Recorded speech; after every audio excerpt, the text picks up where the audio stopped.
All right, welcome everybody to Cycle Jerks podcast. I'm your host, Mike Stewart, and I'm joined, as always, by the now employed Dave Dalton. Yeah, Dave. temporarily employed, but yeah, Yeah, let's and call it employed. well, good for you. That's important. Uh, so today we're super excited. We've got Michael Ceely, host of the Sports Psychology podcast, and also an author of a new book. The Only Way is Up: How to Raise Your Standards and Love Your Life. That sounds great. We're all striving for that, right? Michael, welcome to Yes, the indeed. podcast. Thanks. Yeah. Great to be here. Thanks for having me. Yeah. And let me thank you for making my life easier. I do a lot of our social media, and so all I do is steal your inspirational quotes and repost them. So you make my life very easy. Thank you. Awesome. Yeah. No problem. Well, we first learned of you through Chris Padavana, mutual friend, and Yeah. he had some really great things to say about you, and so that's how we became aware of what you're doing. And I have to say, I've been listening to the podcasts, in particular. I mean, there's several of them, but Michael King's podcast. Wow, that Yeah, it's a was good one. that was a wild story of just perseverance and it just struck me at one point. He talked about how he gave up on himself, and then but others didn't. And yeah, I think a lot of people can really benefit from that. But we Yeah, usually, I, so I we'll get into that, but we usually like to start by just finding out, how'd you get involved with bikes? How did it all start for you with a bicycle? It all started with one movie, and that movie was Breaking Away. Yes. Oh, for all the well, that's the cyclists out first there, time you're I've ever heard that. That is the first time I've ever. right. So yeah, for all you cyclists out there, especially the older folks like me, the movie Breaking Away was a huge movie in America for cycling. Came Yeah. out in like 1979 or 1980, and I had no idea that bicycle road racing even existed. And I just walked randomly into this theater. This is in Madison, Wisconsin. I grew up in Wisconsin. Um, so I walk into the theater, it says, Academy Award winning, what's this film? And I walked out transformed. I had no idea, again, that racing existed. I thought this was the coolest thing ever. The Italians in the movie, like all the cool stuff in that movie. And I came out just like, yeah, I had to race. And so I started racing, I think a couple weeks after that. And I was 12 years old at the time. So I started really Oh, young. yeah. Yeah. Yeah. Did And you run right from the theater to the Trek factory and buy? yeah, well, back then the Trek was pretty small. They just had a little Yeah, factory, I think, in Waterloo or yeah. Watertown, I forget, Wisconsin. But no, I went to like the local bike shop right after the movie ended and just started looking at like the most expensive bikes, like Colnagos and Gios and all these cool things. Like I'm never gonna be able to afford one of those things. Yeah. Um, But I fixed up my dad's old touring bike, which weighed probably like 40 pounds, and slammed the seat all the way down, barely fit on it, and did my first race on that bike, which was a harrowing experience. But I 12 was years hooked. I old. was hooked. 12 years old, huh? Yeah, yeah. Wow. Yeah. Um, so yeah, I was totally hooked on it. And then just started doing better and better, started going to like national championships, etc. And so really by the time I was 16, all I was really doing is racing my bike and traveling around the country. And high school is secondary. Um, Yeah. and so yeah, I decided on graduating high school that I was going to postpone college and just pursue bike racing as a profession. Did that till I was about 24 years old, and then hit this plateau where it's like, all right, I'm either gonna go to Europe or I'm gonna be practical. So I decided to be practical and went to college. Mm. But that's how I got into it. Was the movie Breaking Away? Yeah. Yeah. So many others. We've had, I don't know, we've had 100+ episodes of this podcast, and we've heard that several times. And it's Yeah. true for myself too. I was racing BMX when Mhm. that movie came out, and it just made me look at, I'd always thought road cycling was just silly. I don't know. I was in BMX, it was just Right. like a different culture. And then when I Yes. saw that movie, it was just like, it made me see it in this other way, this wonderful way, and yeah, I think that was That a hook for a lot of that us. and American Flyer for me. That was the Yeah. other Right. one. Yeah. That came out in like 84, I think, 1984 or 85, American Flyer. Yeah. Yeah. So what year was this now? I'm sorry that you're 12 years old. What year? Yeah, probably 1980, I think. Yeah. Okay. Yeah. Yeah. Well, So racing was what was the scene like back then? I mean, you're traveling all over the country. I didn't really start. I mean, was Yeah. riding my bike, but I didn't start racing until early, 15 years ago. So 20, yeah, 15 years ago. Yeah. Yeah. So this is really you referred earlier to my podcast with Michael King. That was what a lot of people call like the golden age of American road cycling, the yeah. 80s and 90s, Yeah. when it just completely blew up, took off. Really thanks in part to some of the pioneers like George Mount in 1976. I think he got like fifth or sixth in the Olympics or seventh or something like that. It was groundbreaking thing because American road cycling was really nothing for the longest time. It was all in Europe. And then Yeah. of course Greg LeMond came on the scene. Yeah. And he was really the guy that legitimized, I don't know, legitimized, but really got people excited about American cycling. Like if one of us can go to Europe and start winning, then yeah, then we can do it too. And then 7-Eleven team formed, and I think it was 1981 or 1982, somewhere in there, and Mhm. with a huge sponsorship budget. And then they went to Europe and started winning over in Europe and did their first Tour de France in 1985. So American road cycling was just snowballing at that time in the 80s. And I was in Madison, Wisconsin, and that's where Eric Heiden, if you remember, he won the Right. 1980 Winter Yeah, yeah, Olympics yeah. speed skating. They Yeah. actually formed the 7-Eleven team kind of around him because he was like the marketing superstar. And so I was racing and training in Madison, Wisconsin, and there was tons of riders, very competitive, a lot of support from the local club. It was a wonderful place to start riding.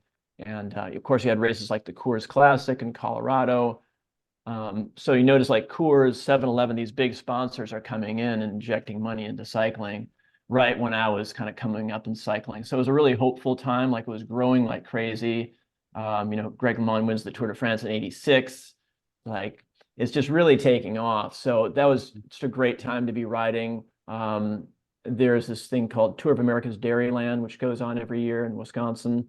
Mhm. At that time, it was called Super Week, and they had really good prize money. Wheat Thins Crackers came in. I think it's like a Nabisco company or something. They started Yeah. doing these criteriums with like $25,000. Like this is back in the 80s.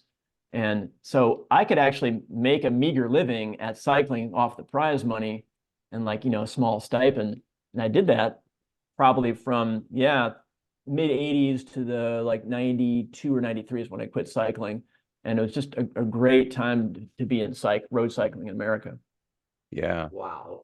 Where have all these sponsors gone? This is Yeah. amazing. Yeah, yeah. Oh gosh. Well, yeah, there's some theories behind that. I think, the downfall of Armstrong kind of maybe soured people to cycling because there was Nike was involved, like a lot of big sponsors, Yeah. Discovery Channel, all this stuff. Um, I don't know if that was necessarily it, but then like, mountain biking and gravel kind of diversified a bit. So I think there's a number of factors, maybe why sponsorship dissipated. A lot of some people kind of dropped the mantle, like they were, you know, it's hard to be a race promoter. It's a lot Yeah. of Oh yeah. work, Yeah. trying to get sponsors, your work. Yeah. So I think it's a lot of people are not really up to the job. It's again a lot of hard work. And then maybe sponsorship kind of dried up or soured, but it's coming. I think it's coming back. Like Tour of America's Dairyland this year has some good money, and they've extended it to I think 10 days now, like in a Mhm. row, like crits and road races. Like that's pretty cool. Yeah. So it might be coming back. We'll see. American road cycling in Europe is strong. Got some really good contenders, so I think that inspires people. Yeah. Yeah. So hopefully it's coming back because it's my favorite sport still. Yeah. And in doing all this, you said that high school was secondary. How do you uh, balance that with the writing, and then you obviously went on to the Olympic trials, right? Mm. So how do you convince your parents that they're going to allow you to pick high school secondary, Right, right. right? Which is always one of my favorite questions. But Yeah, yeah. I think my parents really just supported like whatever I wanted to do. They're very like kind of like progressive 1970s parents. I don't know. They were just they didn't pressure me, like which in a way was bad, but in a way was good. It really gave me permission to go out and try something that I love. Like they knew that I really loved it. So I think they realized that I was probably going to do it no matter what anyway. Mhm. But yeah, I just my rationale, probably a lot better than some what other kids were doing in the early 70s. So Yeah. right? Yeah, yeah. Like I was also involved like in the punk rock scene in the like the early 80s Yeah. and okay, watched some of my friends maybe not turn out so well. Um, Yeah. yeah, but yeah, I think my rationale was well, I can always go to college. I can go to college when I'm 70 if I want, you know. But Yeah. bike racing, you have a small window really where you can be race with the elites, you know, and that kind of stops around probably 35. So Yeah. Well, I mean, yeah, I think it's great that your parents supported you in that. And, as a parent, you just want your children to find something that they really care about, something they're passionate about that can really yeah, drive them to bigger and better things. And yeah, some kids have a tougher time with that than others. And as a parent, you just want to see. So that's great that your parents at that time, like you said, progressive in the 70s, yeah, supporting you cycling over high school. yeah, Yeah, but it sounds like you were a good student, right? Because in your mind there was never a question of like, am I going to college? It was more like I can always go to college later. So yeah. that probably had a lot to do with their support as well, knowing that you had a good head on your shoulders. I hope so. Yeah, I think it was funny in high school. I would get like an A in one class and an F in another, just Yeah, because I was, not interested in one or the other, or I was off traveling for a week and I just, didn't do my homework or something. Um, yeah, but yeah, you can always go to college. So yeah, yeah, no doubt. so you make it to the Olympic trials. yeah, yeah. So I did the 1988 Olympic trials and the 1992 Olympic trials, and Armstrong was in the 92 trials.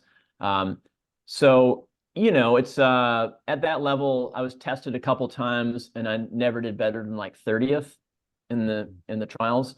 Yeah. Um, and I think it was in 92 after the Olympic trials, I realized like, all right, I'm at a certain level right now, and there's a group of guys that are at a different level, right? And if I want to get to that level, I've got to really, really commit. And so it's one of these, forks in the road where you're like, okay, I know what it's going to take to be really, really good and have to go to Europe. And I didn't know about the doping that was going on, just starting to come in at the time. I was completely, naive about that. Yeah. Um, but yeah, I just made this decision and I kind of regret it, honestly. Like I wish I would have gone to that next, or at least tried to break into the next level. Hmm. And that's one of the things I really see in my work today, which is, high performance coaching with athletes and entrepreneurs, is getting to a particular plateau where you're like, yeah, I feel confident, I feel good, but like there's that next level where you're kind of afraid to try it because Hmm. you fear failing, you fear all this stuff, And I think in the end, it's like it's better to try something audacious than and fail than to not try it at all. So that's the thing. At the time, I was 24 years old. It's like, all right, I can't do this. This is too hard. I'm going to go to college. And I had like a number of cycling colleagues that had also were better than me that had started going to college too.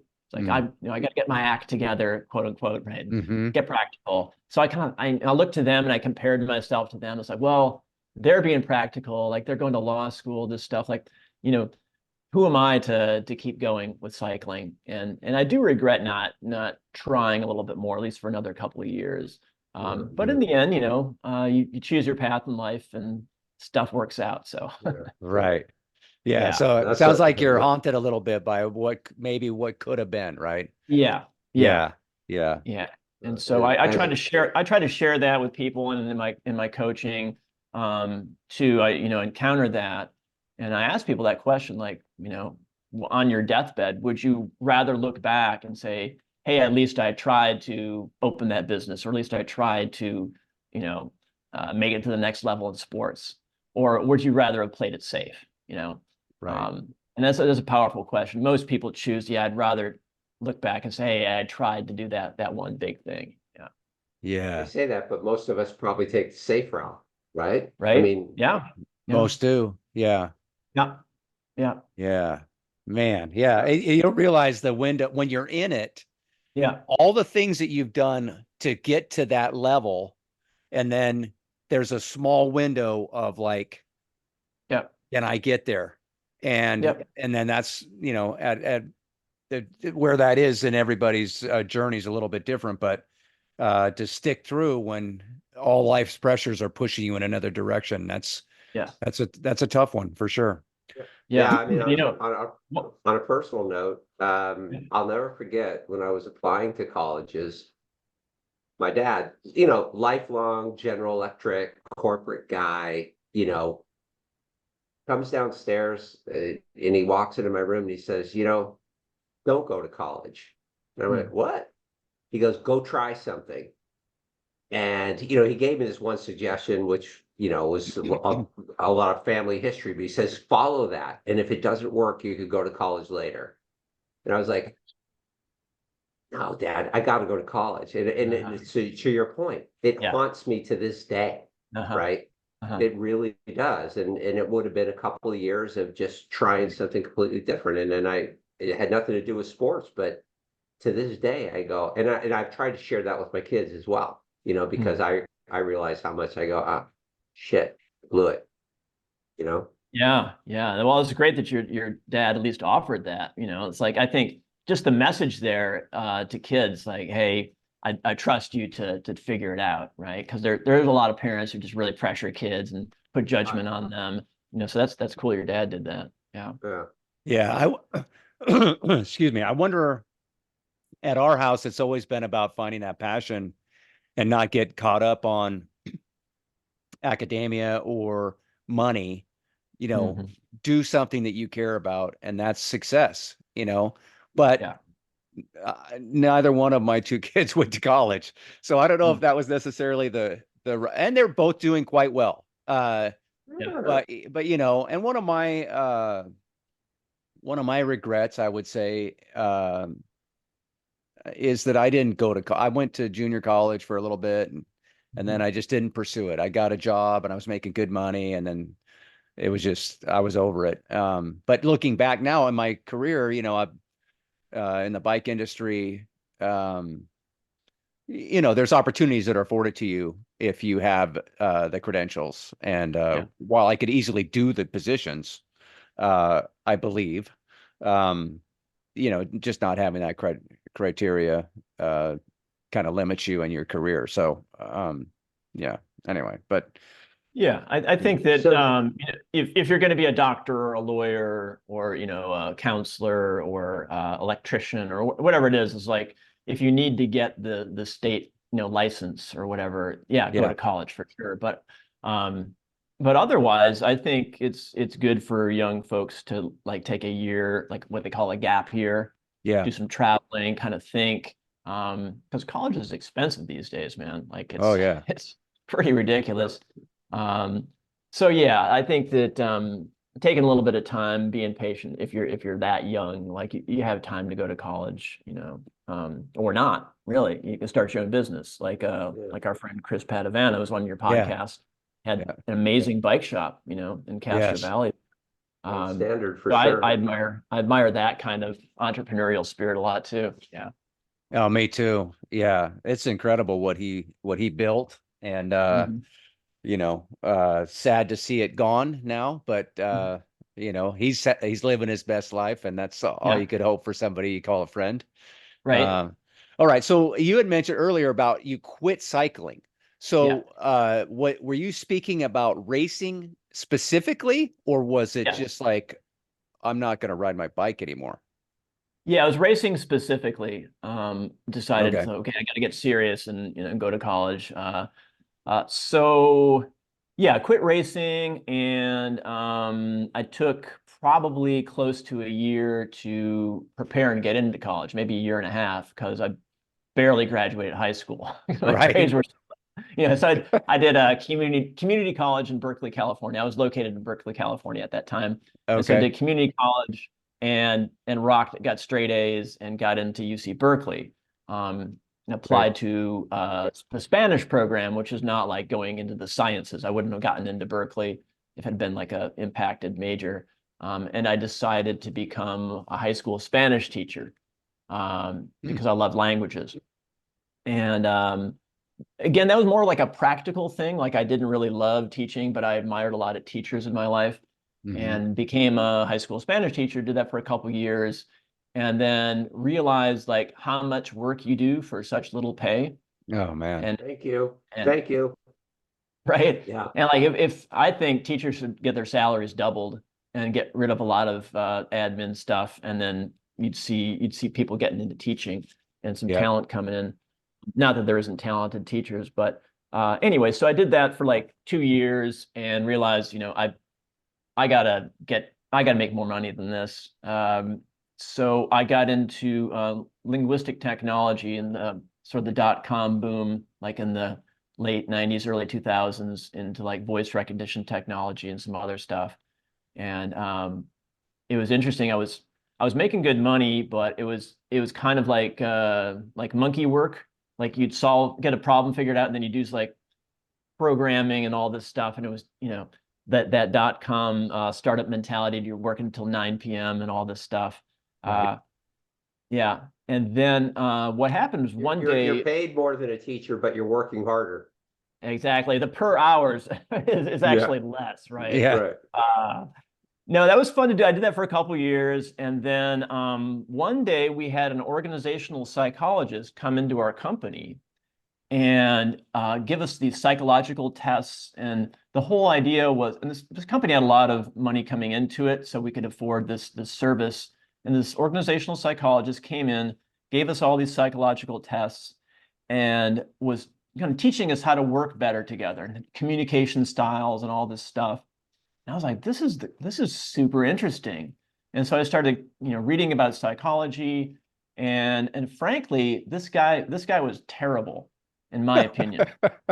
I mean, it was so awkward, and there was like no follow through. And I was like, God, this guy sucks. Like, I bet I could do a better job. And so I started Hmm. like reading up on it, and I interviewed, I think, like 12 different therapists and counselors and social workers, and just wanted to get into it, and decided to go to grad school and get my master's in counseling psychology. Okay. And that was one of those passions again, like this is amazing, how you can give people information to make them perform better, or you can give them bad information and they'll perform worse. Yeah. So yeah, I got really into it, learned about systems theory, like all kinds of cool stuff. And so that's what I've been doing ever since, is getting, I'm I'm a licensed therapist, and I'm also a coach as well. So that's what did it right there, was seeing somebody do a bad job. Yeah. Well, this is something that Dave and I have talked a lot about, this specific part of cycling. Yeah. And we've had, are you familiar with Matt Fitzgerald, the author? He's written a Mm, number of books. He's primarily in the running mm. space, but he Okay. wrote a book called How Bad Do You Want It? Okay. And uh he does all these individual athlete stories in the Mm, book of mm, athletes that face it, hit a high level, mm. plateaued, Yeah. maybe hit some adversity, and then reassessed everything, and then even soared higher. Okay. And like in the book, it's a lot of runners, it's a lot of there's triathletes, Paula Mhm. Newby Frazier's in there. Greg And LeMond. yeah, and then there's cyclists. Greg LeMond, Thomas Voeckler, Cadell Evans, and Mhm. Ned Overend are the four Mhm. cyclists that he Okay. features. Hmm. And he does a brilliant job of telling their backstory, and then setting up their plateau and then how they push through. And yeah, it's a fantastic read. I highly recommend it. And Okay. yeah, but there's his a Mike. his concept. Oh, go ahead, Dave.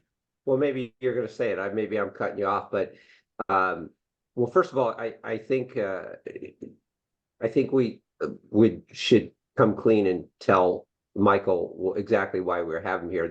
I see this as free therapy, because when I'm looking at your when I'm looking at your podcasts and stuff, and I see negative self-talk and activating hunger and defeating perfectionism, I'm like, oh my God, But but no, there's an interesting, and I have to find it, why I'm so intrigued by this, and I'm so thrilled to have you on, is Matt Fitzgerald, somewhere in his thing, said, I'm not a sports psychologist. Yeah. And he just is like, there's some point at which you just have to figure out how to dig deeper, and your perceived effort is here, but you really can do this, right? And if you dig deeper, and he said, I'm not a sports psychologist, where you're saying you are a sports psychologist. So it's interesting. I'm curious as to where that delineation is, and obviously some of the tricks that you, or techniques and counseling that you do to help athletes perform. Did I cut you off, Mike? Is that what you were going to say? No. Or Yeah, totally. But that's all right. We're getting the question out. That's good. Yeah. The other thing, before we let you answer, Michael, we first heard of this book from an athlete who was at a very high level. She was Canadian time trial. She finished second in the Canadian national time trial. Her name's Marie Soleil Blaise. And she told us about the book and how the book had helped her. But one of the concepts was ignore your data. So take your do your 20-minute FTP with no computer, and just go as hard as you can. Don't look at the numbers. And so that was something that got Dave and I peaked, because all cyclists, we're data hounds.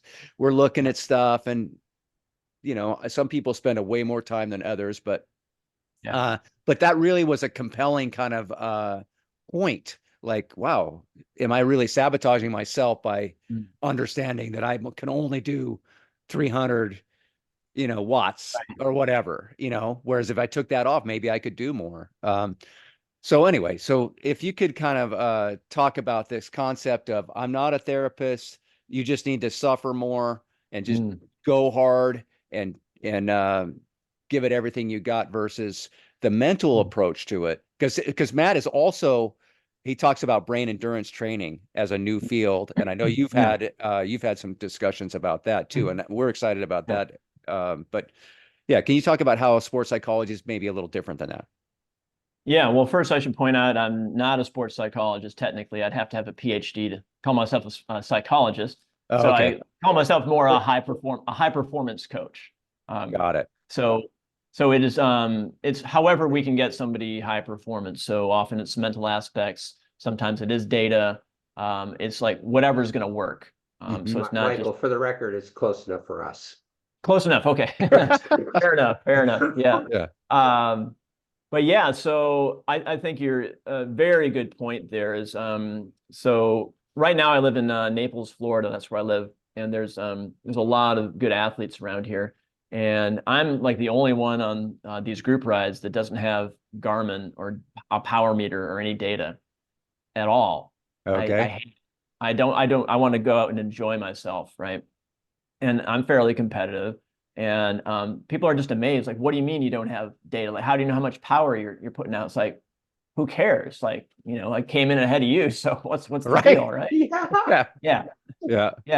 But anyway, yeah, I think there can be an obsession with the data, and really that's where kind of that inner critic comes in. If you're looking at your data, it can actually kind of psych you out. What's wrong with me? My power's been down, or like, I don't even know what to call a lot of this data stuff because I'm not into it. But people who have like their aura rings, and I slept bad again last night, but I feel fine. Like, look, the focus on the task at hand. Yeah. You want to win a bike race this weekend, right? Mhm. Okay, you know what to do. Like, you know what to do. Like, get enough rest before, don't overtrain. Um, you know, if you get obsessed with the data, you're going to get, like a little bit of a marginal boost maybe here and there, but you can get really on this self-critical trip Yeah. of like, am I doing, I'm obsessing over the details. And I think it's just a waste of energy. You're putting energy in the wrong direction. Um, I'll say one of those back in the day, like a back in the day story, right? Like, Yeah. we didn't have any of that stuff, Yep. and sure, it probably would have helped. So I'm not saying don't use data. I think it can be informative, but just like your cell phone, like, don't be a slave to your cell phone. Don't be a slave to your data. Just like, use it, but then just consider it some interesting information, and don't get into that self-criticism trip of like, what's wrong with me? It's nothing wrong with you. It's just data, right? Hmm. Yeah, and Interesting. you know what? And you realize like the data comparison thing is really it's a losing deal just because there's so many variables with people like on a group ride. Let's say I weigh 140 pounds, the guy I'm next to is 180, and Mhm. and then we get done and we rode side by side, or maybe I even dropped him, but then we Mhm. get to the coffee shop or whatever, and then they'll say, oh yeah man, I was pushing like 480 watts, and it's just like, then you'd like, well, I didn't even touch 400 watts. Yeah. What's wrong with me? How come I can't hit 400 watts? Right. Or, Right. you start comparing yourself to Mhm. someone who doesn't have the same Right. physical stature. And it's just, yeah, it is kind of silly. And I know I don't myself, I don't really get too caught up on the data, but Mhm. my co-host, on the other hand, Mm. he really beats himself up. He's super hard on himself. His negative self-talk is off Uh-huh. the charts. We Uh, need intervention, right? We need yes, intervention right Yeah. here now, right? yes, I'm telling you, that's why we had you on. So thank you. yeah. Yeah. But But it's actually but why I'm super excited about it, because I don't actually obsess about data. I really don't. Like people will say, "Wow, I don't know, Dave. You push big power numbers." I'm like, "Really? I did." I don't Mm. like. I don't. But I do get caught up in this negative. Like if I get dropped, right? Mhm. If I have Yeah. a bad day on a bike, I walk in the house. My wife goes. She'll look at my eyes and she'll go, "I'm not talking to you today." You know. Yeah. But then it spirals, right? And Yep. then I start thinking about, well, I was fast last week. Why I'm not Mhm. fast this week? Yeah, I just obsess. So Yeah. Well, it sounds like you're a human being, right? I mean, we yeah. we all all do right. that. We all do that same head trip on ourselves, right? To different varying degrees, right? Hmm. So just first of all, I think one of the steps is just acknowledging that you're human. Like, as corny as that sounds, it's true. The human brain is wired to look for problems. It's a problem-solving computer. It doesn't really look for what's good in your life because it's wired for survival. It's like an old machine that was developed in the hunter-gatherer days when you had to basically get through the day, right? Yeah. Avoid danger, attacks from other tribes and tigers, etc. So it's constantly looking for danger and problems. And so that's the way it's wired. But you can start training yourself to look at more positive things to balance out the default negative search. So what you can do, I prescribe a lot of little exercises to people. And this one's super easy. You could do this. You start the day. I suggest you buy like a little spiral notebook. And then you start the day by writing, I am grateful for. That's how you start your sentence. And then you write down 3 things that you're grateful for. Right? And again, as Yeah. corny as it sounds, what it does is you're actually retraining your brain to start looking for positive things so that it's less likely to just default negative all the time. And if you start the day doing that, because most people start their day kind of grumpy and in a bad mood. I know I do. I have to have a little bit of Pete's coffee to get going. But I do every morning. I write down 3 things I'm grateful for, and it works. It's not like a miracle, like, oh, I feel super happy all the time. But if you do it for like a month, you start to notice a shift. Like you'll find yourself during the day just randomly being like grateful for things like sunshine or a bike ride, and just kind of muse about how great life is. So that's a quick thing you can do. Just do that for like a month, Dave. Just like every morning, write down 3 things you're grateful for, and it'll start shifting your brain in a slightly different direction. So that's one thing. Yeah. Interesting. Yeah, I think all of us as humans, we're all trying to, you always hear the phrase live in gratitude, Yeah. and it is it is easy to say, and it's hard to really do a lot of times. I do have Yeah. these, I don't have, Dave and I are wired differently for sure, but I don't have that negative self-talk in regard to cycling. Mhm. Mine is more, um, if I get in situations with people with lots of college, Mm, because I didn't do college, I right. have that kind of negative self-talk. But Okay. I find that I experience a lot of moments of gratitude on the bike. Hmm. I do a lot of solo rides. And so, you crest the top or whatever, and it's beautiful. Let's say it's sunrise, and I try to take it in and be thankful that I'm able to just ride Yeah. my bike Yeah. first and then experience this thing that it's there every single day.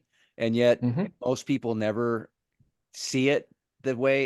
that way, And Yeah. so I do make a point. I don't have a spiral notebook, but I always try to make a point of Hmm. being grateful. I don't always Yeah. succeed, but I try to on these.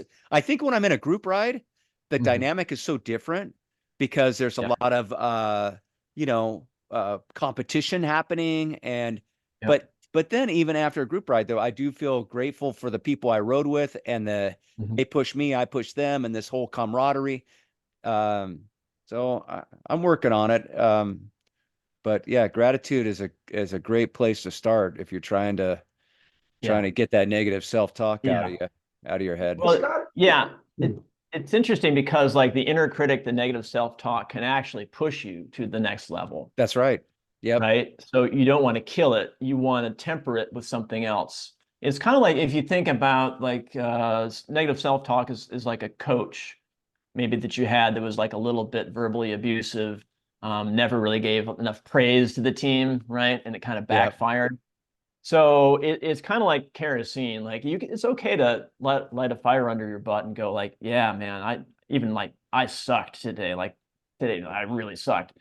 Like a little dose of that is fine, right? And then stop.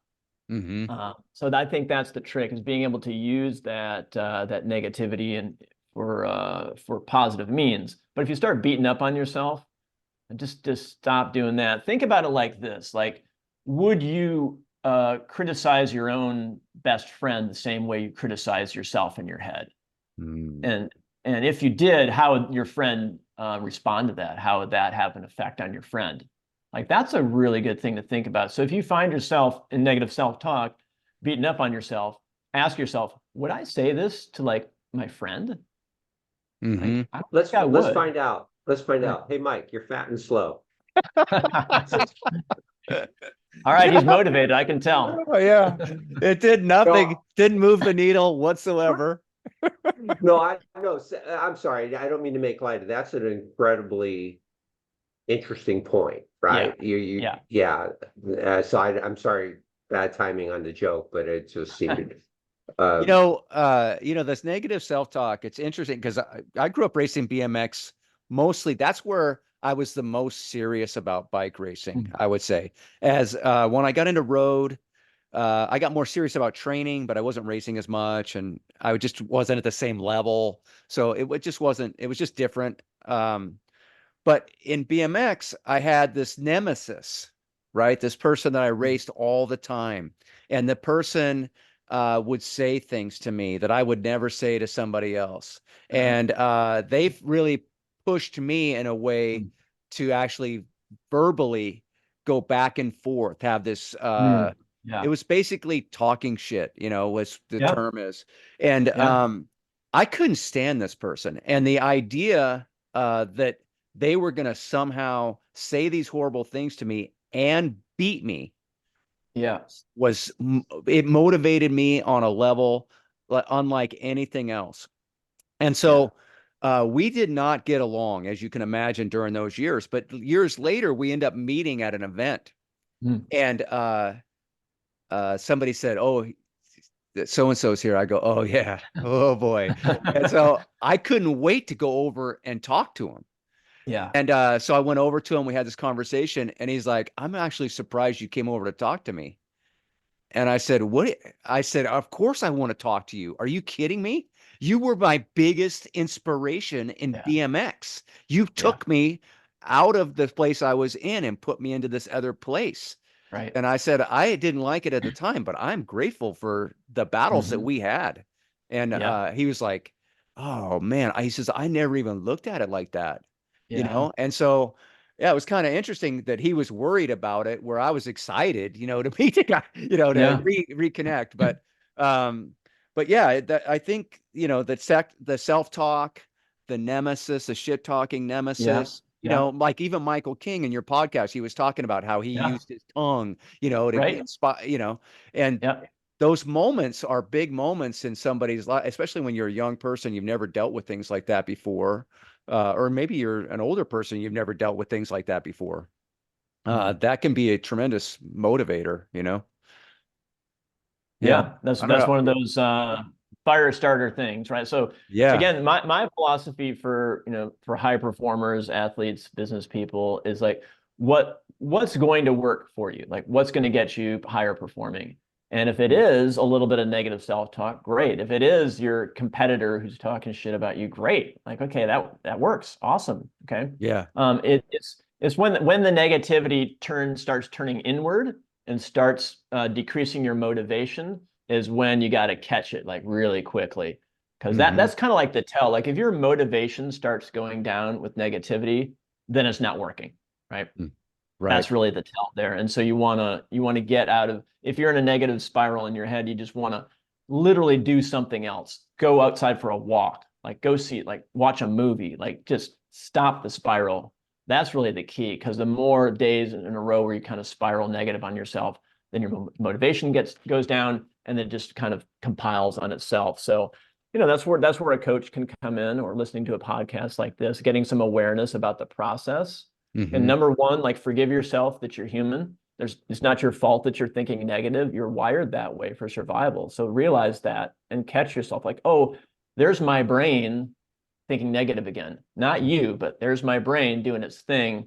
I need to intervene on my brain. I need to go for a walk. I need to do something different, get out of there. And with some perspective, I'll realize that negativity wasn't helping me. And I don't have to beat up on myself. And I can start focusing on positive things. And again, that thing of like, would I treat my friend this way? No, I Hmm. wouldn't. If I was coaching an athlete, would I treat them this way? Well, maybe a little bit if it works. But Hmm. if it's not working and I can see that they're unmotivated and getting depressed, like I'm going to stop criticizing them. So, Right. Right. Yeah, yeah. it is interesting with coaching. You see, like, you could take the example of Bobby Knight and Mhm. Dean Smith, right? Yeah. Two polar opposite approaches. Both of them Hmm. had levels of success. Yeah. Um, so yeah, I'm curious, like you say, find out what's going to work. Is there a way that, because a lot of times, like I think people may not even know what's going to work for them. Like they've been trying all these things and nothing's working. Hmm. Is there a way that you can kind of sift through and identify how can I get this Hmm. person going? Is there a test that Hmm. you have, or Hmm. is it just more through communication and finding out their motivations? And Yeah.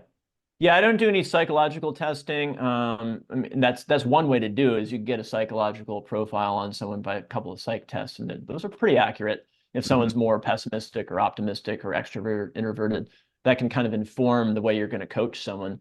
But I just do it by if I'm going to work with someone, I do like basically a 30-minute phone call and ask them a lot of questions, ask their history, because you can see patterns and behavior just by asking them about their history, what they've mhm, done. And if they're more on the older side, they're more apt to repeat those previous behaviors. So I get kind of like a snapshot of like how people are quote unquote wired, right? and see what's maybe going to work for them. And some people I don't work with at all. They're not a good fit. Like if they're having like maybe some drinking or drug problems, like I'm not going to do coaching with them. They need to figure that out first. Yeah. But yeah, there's some like kind of universal things that I think that work with people. But generally, I tailor my coaching to specifically what the athletes' previous behaviors are, what their attitudes are, how they respond to certain questions, and also their kind of like their peer group too. So like, who are they hanging out with?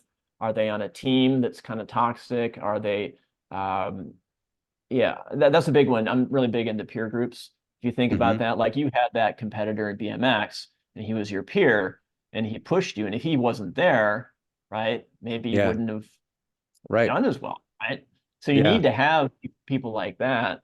And I pay attention also more holistically to like, what's your relationship like with your significant other? What's your family like?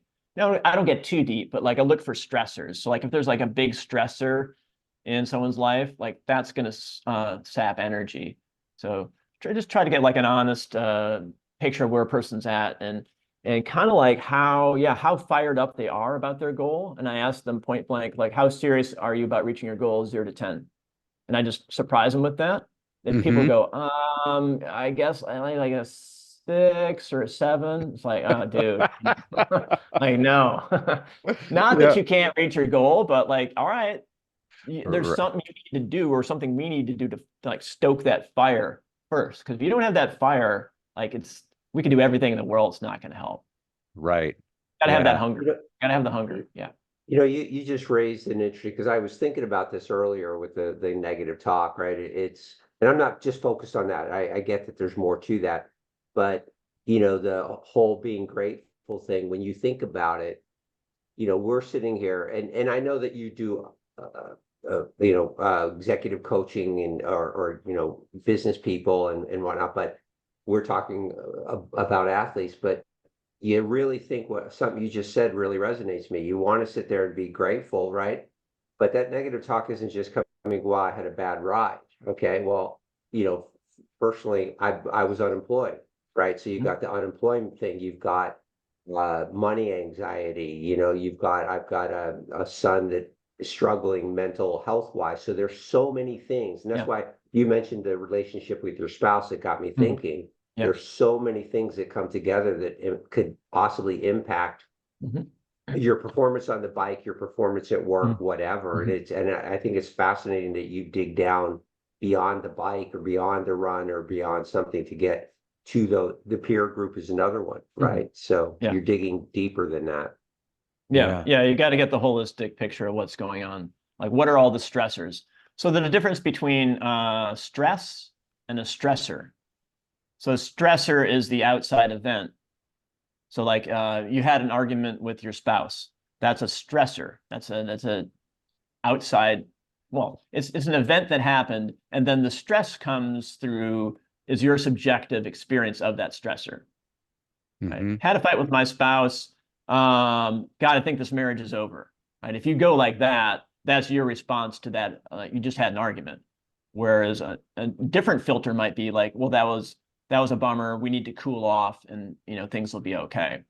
So I look at people's like response, subjective response to stressors, and also the amount of stressors in their lives. Because you can have the most positive, resilient person in the world, if they're going through a divorce, if they have a death in the family, if they've just moved to a different city, and you stack this all up, like it's going to affect you no matter what. Yeah. So got to look at the big picture. At the risk of maybe sharing too much, but I remember was a distinct period in my life when the performance on the bike started to decline. And I was in the process of closing my bike shop, right? So closing something that I had done for 6 years that I loved passionately, and it was basically going to leave my wife and I without anything. And someone said, Dave, you got to give yourself a break. You're stressed. And I'm like, no, I'm not. I mean, I was sad. I was sad that I'm not stressed. They're like, no, you're stressed. And I'm like, oh. And just even coming to terms with that was a huge relief. Yeah. And it even then positively impacted how I walk through the day. Yeah. So just Yeah. coming to grips with it. Yeah. Yeah. So like it starts from stressor to your subjective filter to experienced physiological and mental stress. And then that can transmute into depression. Like if that, because it's like your body can only take so much, or your mind can only take so much. And you kind of go, well, God, I'm not motivated now. Well, what's the point? Right.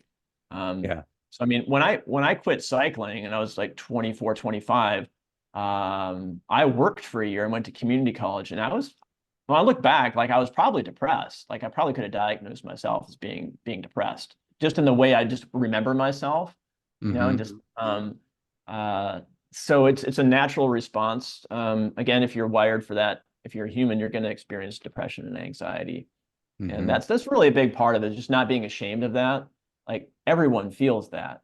There's nothing wrong with you. It's just your brain. It's your brain trying to figure stuff out. And you need to come in as the executive, like a higher level of consciousness, and notice the phenomenon of depression and notice the phenomenon of anxiety. You go, oh, isn't that interesting? Like Mm-hmm. my brain is trying to do the best it can, trying to figure things out. Like if I know some of these skills, like gratitude training, like literally taking a vacation, going to the beach, or hanging out with my friends, forcing myself, intervening on myself while my brain is in the spiral. If I do that as the executive, I'm going to have a lot more control over, over my reactions. So that's a good thing to look at it that way. Like there's a higher level of you. You're not just all in it spiraling. Like you can just observe it and go, oh, I forgive myself. I don't blame myself. I Yeah. need to take some action here and intervene. Yeah. I love that. I love that. Come in as the executive Yeah. and Right. just recognize and course correct, basically. Yeah. Yeah. Yeah. Yeah, that's good. I'll Yeah. And definitely be using that yeah, one. because people just they identify with like the current situation. Okay, yeah, you sell your bike shop. Like, what you don't know where you're going to be in 5 years. It could be in a better place.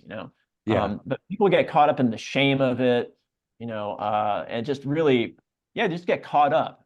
And it's like, what if you could just observe the shame? Like, wasn't that interesting? Like, I'm feeling shameful right now.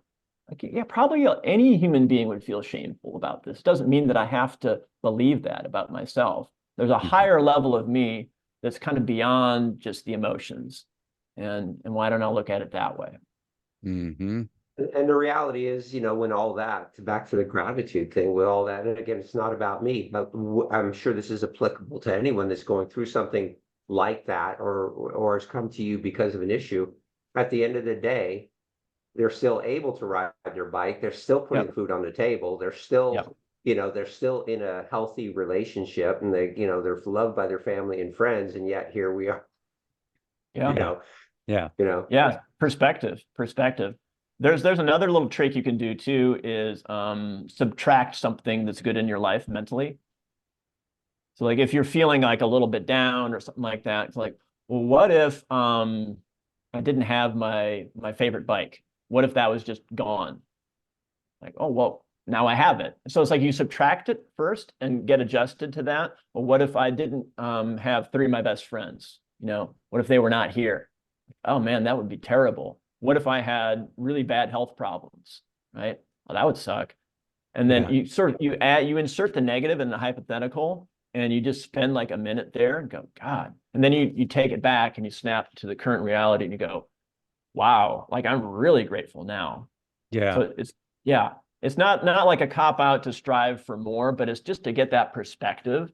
Like, man, like, look, we live in the United States. Like, we got it pretty damn good here. You Yeah. we're know, good. like it's yeah, I always try to tell my kids, like, hey, you were born in the United States. yeah, You were born in California.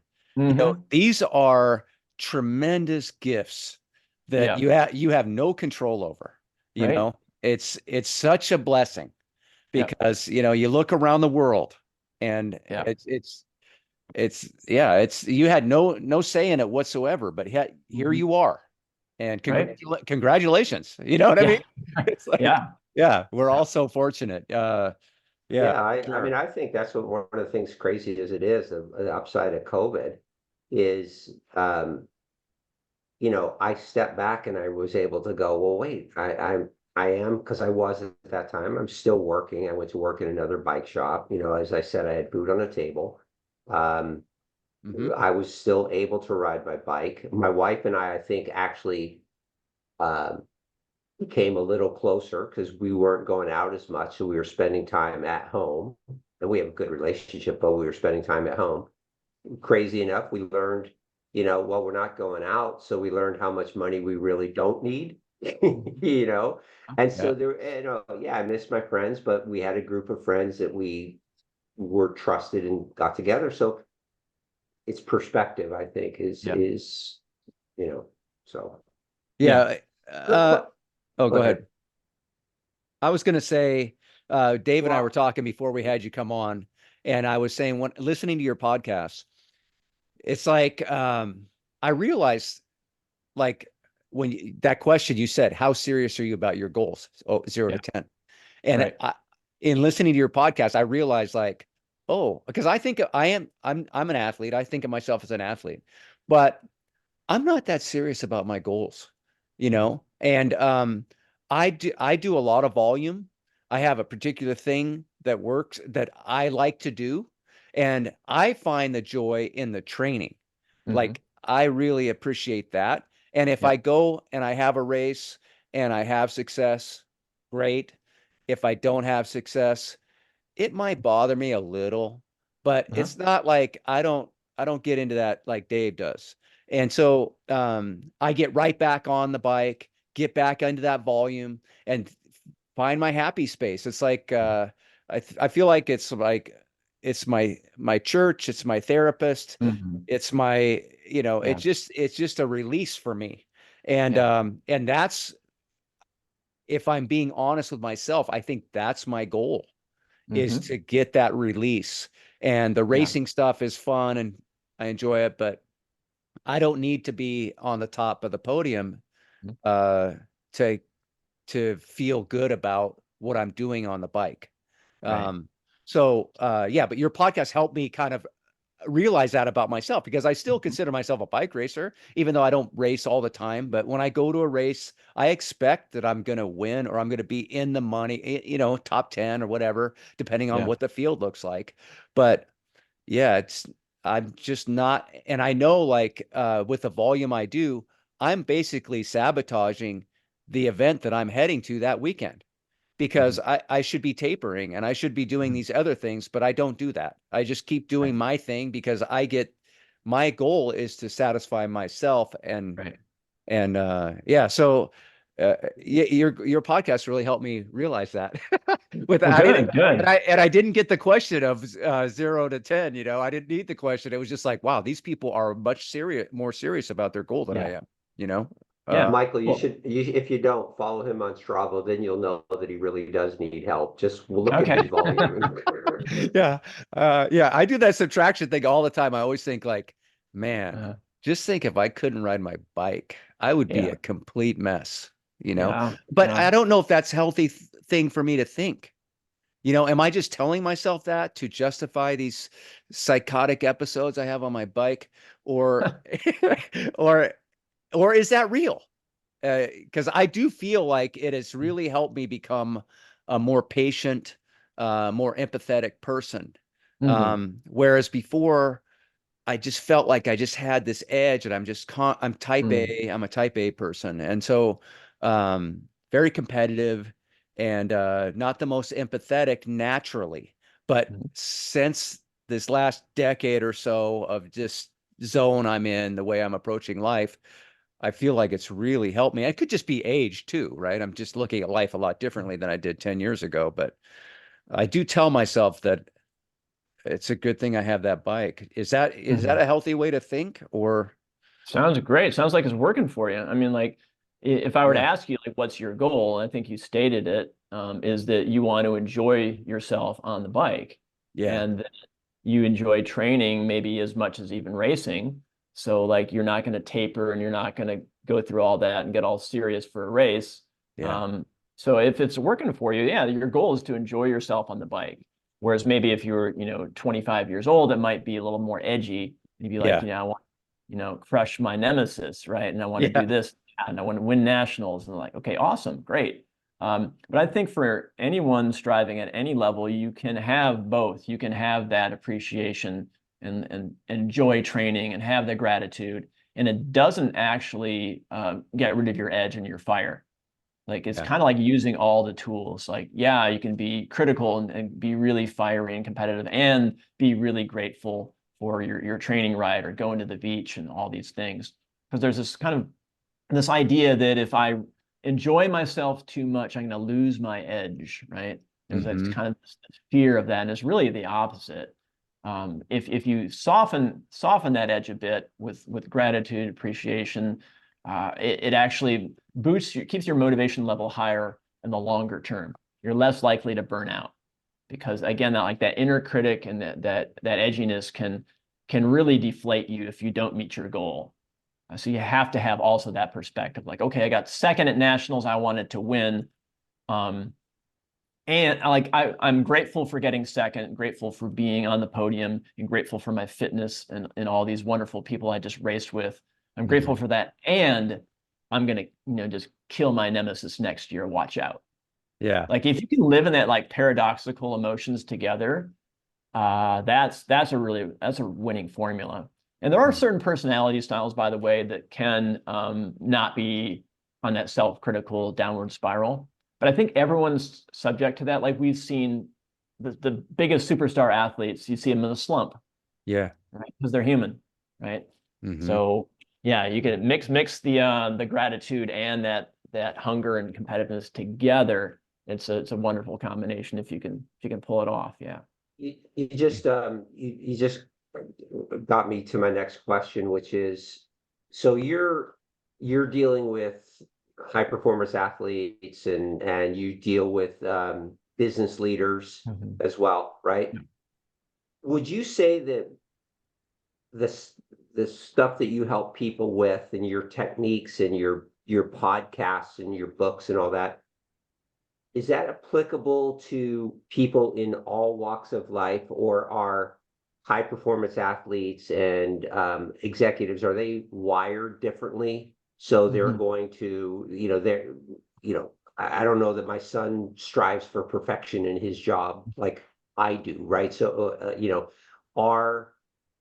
is it applicable to everyone, or it's just because that highest level performers, whether it be business or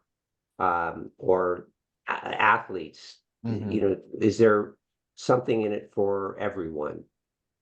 Yeah, I think there's something in it for everyone. Learning some psychological tools and strategies for high performance. You don't have to be. You're right, by the way. Like high performers are wired differently. Definitely, it doesn't mean they're superhuman or they're better. They're just like, yeah, they have that sort of itch or hunger to strive for competitive stuff. But yeah, it can apply to everyone. So that if, let's say, you could look at life as art.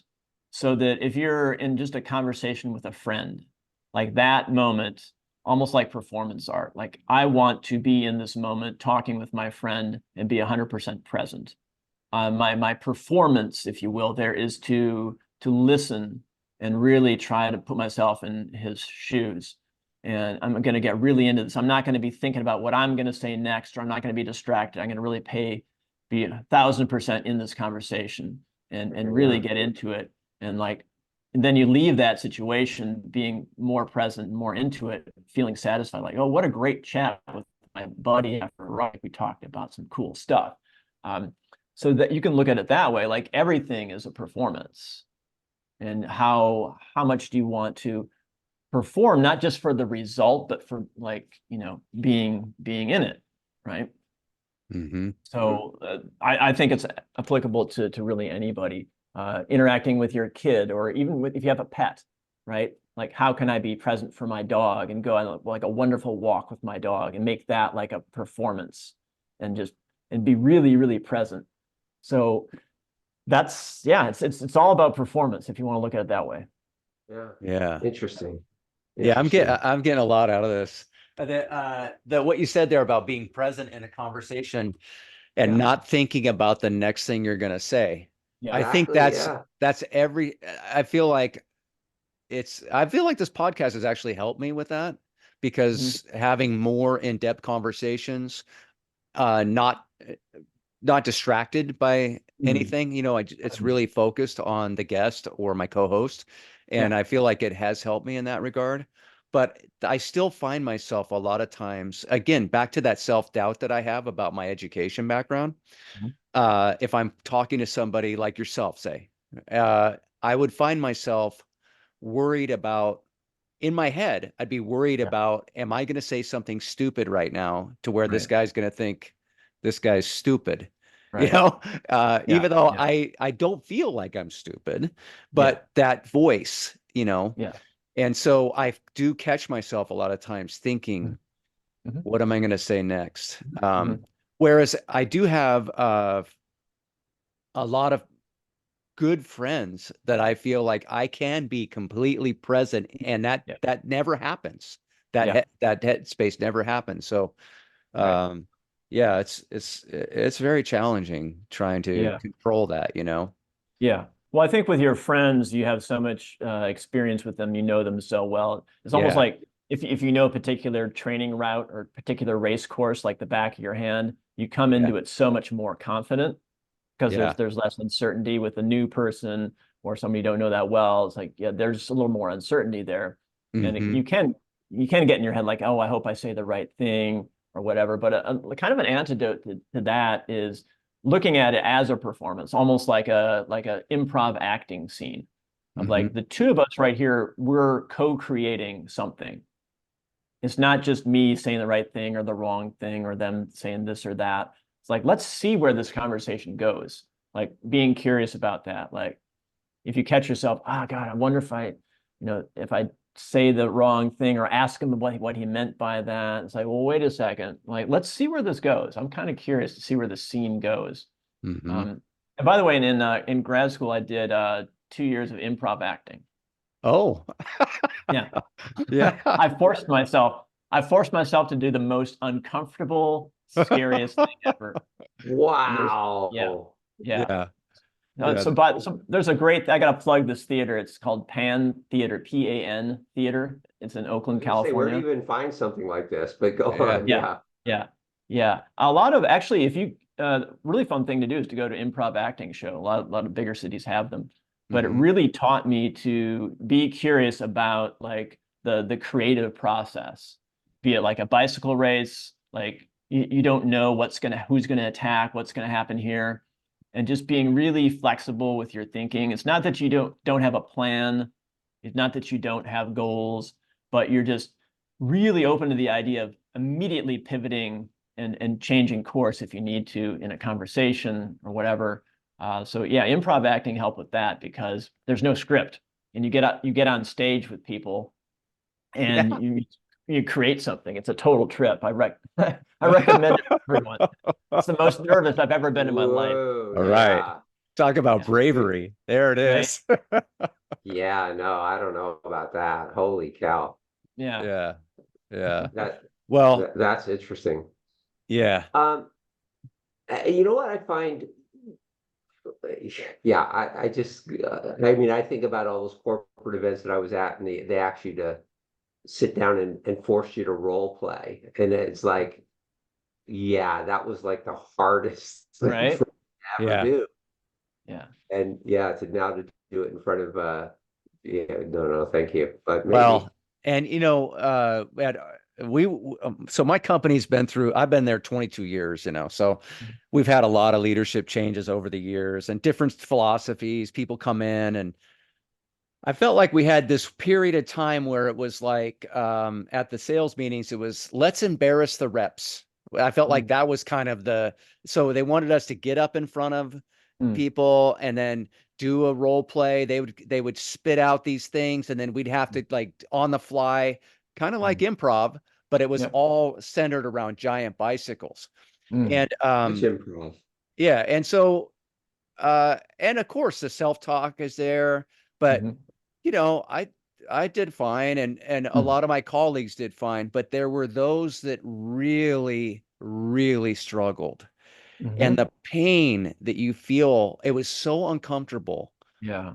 You just wanted to go hug them, because I know they're good at what they do, Yeah. but they're just not good at this, which Right. is, something different than what we do. And Right. yeah, it's yeah, I haven't failed like that up in front of Yeah. at least that I'm aware of. Yeah, but to see it from somebody, a colleague or something, and I can imagine on that improv stage, holy smokes, there's got to Yeah. be times where you just nail it, and then other times where it's like, oh boy. Yeah. Yeah. Definitely. There are times when we nailed it, and times where it's just like an epic failure, and the crowd was silent. We're like, oh my God. Yeah. But then you have that worst fear realized. You're like, that wasn't that bad. Right. Right. Right. Right. So oftentimes it's that the fear of the failure is built up so much more in our minds than in actual, like the way it would actually occur in reality, Yeah. that we build it up and we build it up. And it's like, if you actually experience it, you've heard of the concept of fail forward, Yes. right? Yeah. So that if you put yourself in these tougher situations and you fail and you keep doing it, you get used to it and you realize, well, it's not actually that bad to have a failure. Yeah. If you can use it actually as fuel and treat it a little lightly, to almost laugh at it and go, Hmm. all right, I got that over with. I can keep going. But it sounds like that scenario, doing like role play and sales at work, there's a lot of companies that do that. Hmm. It needs to be facilitated really well. Yes. The facilitator needs to model the role play first, and Yeah. even fail, and show everything that it's okay, and that can give people the green light to be a little more flow with it a little bit more. Right. A But little looser. yeah, Yeah. It goes back to your comment about your guy that sucked, right? I Yeah. mean, yeah, I've had a lot of them too. They're up there and they tell you what to do, but they don't put parameters around it. They don't tell you certain yeah, things, and they jot everything down, and that's it. yeah. So Yeah, facilitation, like the art of teaching, the art of coaching, um, it you really have to set the model and the example. Um, Yeah. and yeah, like going back to that organizational psychologist at this company I worked for, they did personality tests. There's something called the Myers-Briggs personality test. It's used in a lot of businesses. Um, and I was the only person at this company that had this one particular personality type, and the facilitator separated us at tables, Oh. saying, go talk to your peers.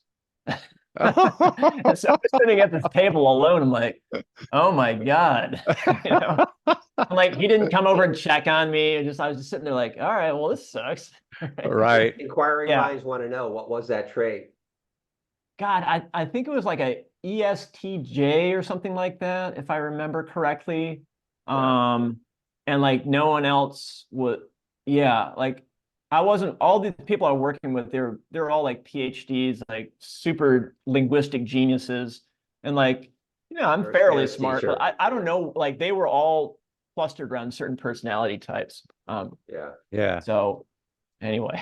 Well, hopefully you I were thinking like, I'm at this table because I'm going to be running this whole show, not I'm at this table because I don't belong in this room, right? No, unfortunately, it was like there's something wrong with me. Like Uh-huh. yeah. And then I read up on the Myers-Briggs and how it can be helpful, but it's not the end all. But yeah, so yeah, coaching, teaching, leading, you got to really understand kind of the pitfalls and how people are going to react. You got to play it out in your head. You got to model it, like all that Yeah. stuff you got to do. Yeah. Yeah. All right. Well, I tell you, I just one last why I'm so I know you got to go, we got to go, yeah. but one last thing, I I'm so excited about what you do and having you on, because we had there's a local former pro, well, she's still pro, she's racing gravel now, but Flavia Oliveira, right? She used to race pro, she was on the Olympic team for Brazil. And I remember her telling me about, she had a coach, she got a new coach, and this coach actually talked to her about her pedal stroke, Mm. right? And she said, in all the years I was racing, people focused on the data, but they never focused on the technique, right?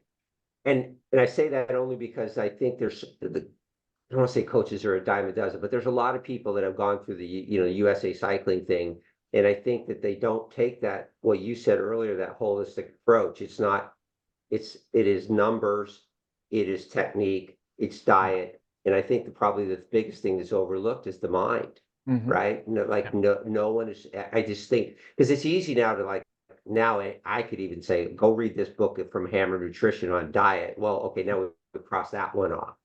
But I just don't think that these people are taking that holistic approach. And the more I get into this and the more I talk to Matt Fitzgerald and you and just historically some life events, I just think we overlook the power of the mind. Right. Yeah. And it's got to be a part of it. Yeah. It has to be a part of it. And that's changing. Most Major League Baseball, NBA, NFL, they have a sports psychologist actually on staff. So this has been going on maybe the last 10 years or so because they realize how important it is to have that mental coach. So they're teaching mental skills now.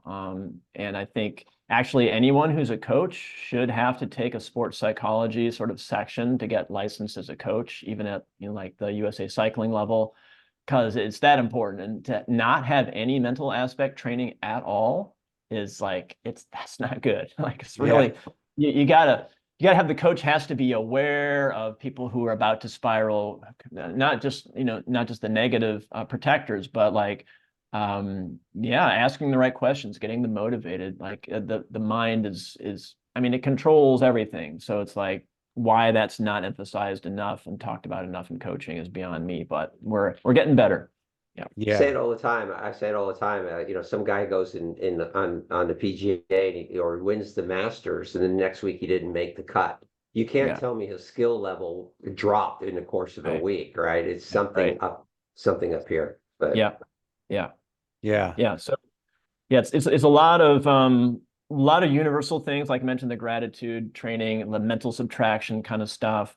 And then it's also just practical stuff that's just kind of common sense, right? Like taking a break, going on vacation, hanging out with friends, getting some sunshine, just listen to the comedy show, like all that stuff. It all adds up to keep the dips from getting to you. Yeah. Well, you are now my new podcast for my trainer sessions and my walks. So thank you for that. Awesome. Yeah. Thank you for that. Yeah, we should wrap it up here, Michael. Definitely appreciate the time. It's been an honor having you on the podcast, and it's been super informative. I know for me personally, I got a lot of little nuggets there that I think are going to help me, and I'm sure a lot of our listeners will as well. And for anybody out there that's listening to the podcast and you're looking for a real high level coaching, please check out Michael Ceely. You can access him through Instagram, I guess, right? Is that the best way to get a hold of you? Yeah. So if you just Google my name, all my social stuff pops up. So it's Michael Ceely, that's spelled Ceely. Instagram's up there. michaelceely.com. Also, like you mentioned, my book's coming out this year. It's called The Only Way Is Up. On my website, you can hear that story, and even on Instagram, there's a story about that. It was a rock climbing incident where I got a little too high without ropes, and Oh boy, and got coached to the top. And that's one reason why I'm still alive today. So, oh wow, okay, yeah. So there's yikes. some cool stuff in the book about it's just about mentors who showed up in my life accidentally, just randomly, and said sort of magic words to me. And this particular rock climber was below me. He said, "The only way is up." So that's a good thing for life, to think about it that way. Like, just keep climbing. There's all kinds of cool stuff. You're going to get hit with challenges, but that's the way life is. It's a big fun game. Don't take it too seriously. And main thing is, be with friends and family and realize that we're all in this together. So, yeah. Wow. What a great way to close it out, Michael. Thank you so much. Okay, everybody. We'll catch you next week. Thank you.